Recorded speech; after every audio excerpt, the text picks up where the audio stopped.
It is Friday, and we should thank God for every day. It's November 11th, and this is Love Notes, daily devotions from Holy Trinity Lutheran Church. Welcome. We pick up in the second chapter of Colossians at verse 20. Paul says, "If with Christ you died to the elemental spirits of the universe, why do you live as if you still belong to the world? Why do you submit to regulations? Do not handle, do not taste, do not touch." All these regulations refer to things that perish with use. They are simply human commands and teachings. These have indeed an appearance of wisdom in promoting self-imposed piety, humility, and severe treatment of the body, but they are of no value in checking self-indulgence. Take time now to pause the recording.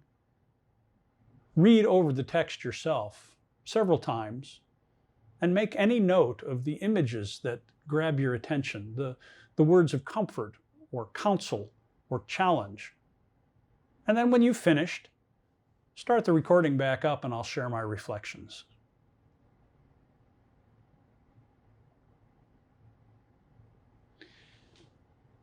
Paul begins, "If with Christ you died," and there's a rhetorical thing that grabs my attention. Sometimes that can be like a test. If with Christ you died, in other words, some of you did and some of you didn't. Well, Paul's writing to the Colossians. He knows that they are all people of Christ. And so it's more like saying, if you breathe oxygen, which of course everyone does, if with Christ you died, and certainly you have, if you died to the elemental spirits of the universe, something that the Colossians and the people around them are thinking about worshiping, why do you live as you still belong to the world?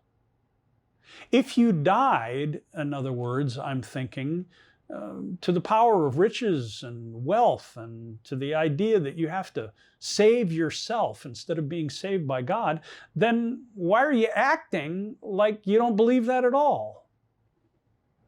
Why do you submit to regulations and rules that are made up by people who aren't Christ?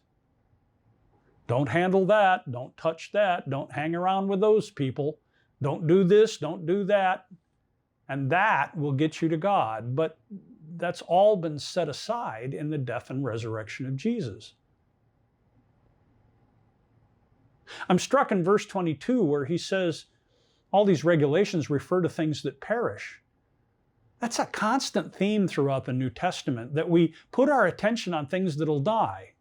The whole keeping up with the Joneses thing has a fatal flaw. Once you've filled your garage and your storage sheds with all kinds of stuff, what happens when you die? You can't take it with you. It perishes. That brand new iPhone or dishwasher or whatever, it's going to break.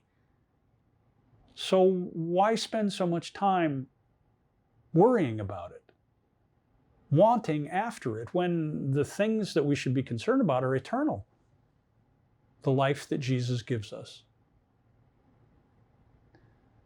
Following these things only have the appearance of wisdom, Paul says here. It's a self-imposed kinds of piety, a self-imposed humility, a self-imposed asceticism, mistreatment of the body. But they're really of no value in checking self-indulgence. That comes through faith. Now take a moment. Take a moment to formulate a prayer based on my reflections, your reflections, the questions that you have, and utter the words to God.